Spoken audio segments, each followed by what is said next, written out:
आज जो पत्रकार परिषद रखी हुई है वो पत्रकार परिषद का एक विषय था कि जो माजी खासदार है इम्तियाज़ जलील, उन्होंने जो अपशब्द बौद्ध समाज के लिए यूज किया और उन्होंने जो एक पत्रकार परिषद में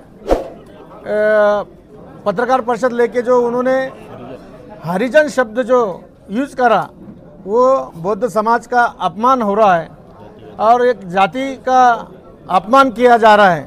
बौद्ध समाज उनके ऊपर नाराज है क्योंकि बौद्ध समाज ने उन्होंने जब खासदार की लड़ी थी, आमदार की लड़ी थी, तो बौद्ध समाज ने बढ़ चढ़ कर एक हमारे जो लेडीज़ है उन्होंने किसी की शादी होंगी, किसी का मंगलसूत्र होगा, किसी के डिपॉजिट पैसे होंगे, उनके इलेक्शन के लिए उन्होंने पैसे दिए थे।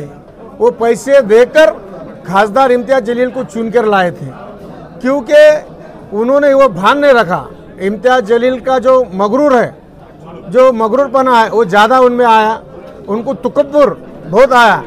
इसलिए इम्तियाज़ जलील ने विधानसभा जब लड़ी, विधानसभा में वो गिरे, लोकसभा में गिरे, उनको बौद्ध समाज का गुस्सा आया। इसलिए उनके ऊपर जो वो जो कर रहे हैं, उनको जो गुस्सा है बौद्ध समाज का, वो बारंबार वो उगल रहे हैं और वो उगलने के बाद वो बौद्ध समाज को टारगेट कर रहे हैं कि इन्होंने मेरे को चुन कर नहीं दिया। उनको वो गुस्सा है, पहले जो चुन के दिए बाद में चुन के नहीं दिए, लोकसभा में भी और विधानसभा में भी, इसलिए उनको गुस्सा है और वो बारंबार बौद्ध समाज को, मुस्लिम समाज को टारगेट कर रहे हैं। दोनों समाज में झगड़ा होना चाहिए, इसलिए इम्तियाज़ जलील मुझे लगता है जानबूझकर टारगेट कर रहे हैं और बौद्ध समाज को टारगेट कर रहे हैं। हम हमारे बौद्ध समाज के वतीन से, अंबेडकर कृति समिति की वजह से, सर्वपक्षी की वजह से अगर इम्तियाज़ जलील को 23 तारीख तक अटक नहीं होती है तो हम 23 तारीख को क्रांति चौक यहाँ से बहुत बड़ा जुलूस, एक मोर्चा लेके पुलिस कमिश्नर पे जाने वाले हैं और उनको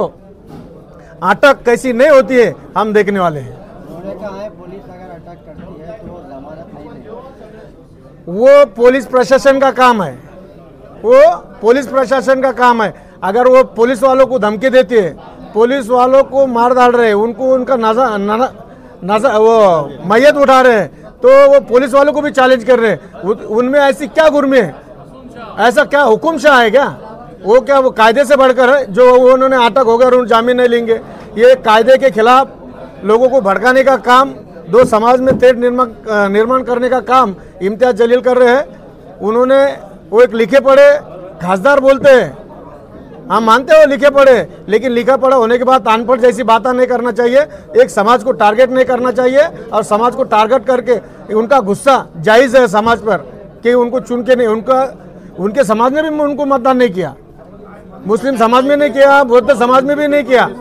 तो उन्होंने जो काम किया है, वो जो गुस्सा बता रहे, उनका गुस्सा जाए, ये बरोबर नहीं है कि उन्होंने जात कर ऊपर आकर बोल के उन्होंने उनका गुस्सा नहीं निकालना चाहिए।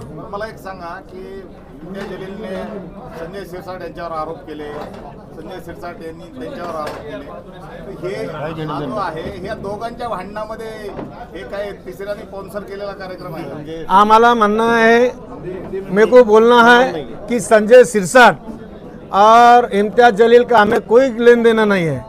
अभी तक उन्होंने 10 प्रेस लिए होंगे संजय शिरसाट साहब के खिलाफ में, हमारे समाज का एक का भी स्टेटमेंट नहीं है, हमने कभी ना स्टेटमेंट दिए। लेकिन जब उन्होंने पत्रकार परिषद में हरिजन जो लफ्ज़ यूज़ करा, उन्होंने जो शब्द यूज़ करा, उसका गुस्सा पूरे समाज में है और उसका रिएक्शन आने वाले 23 तारीख को हम उसके रिएक्शन बता देंगे। उसके साथीदार क्या क्या वो समाज में वो जो गवर्नमेंट के पेपर में लिखा हुआ है वो हमें कुछ मालूम नहीं था, उनके वजह से हमें मालूम हुआ। जिस दिन मालूम हुआ उस दिन हमने विभागीय आयुक्त कलेक्टर ऑफिस को निवेदन दिए हैं। और उसके जो साथीदार है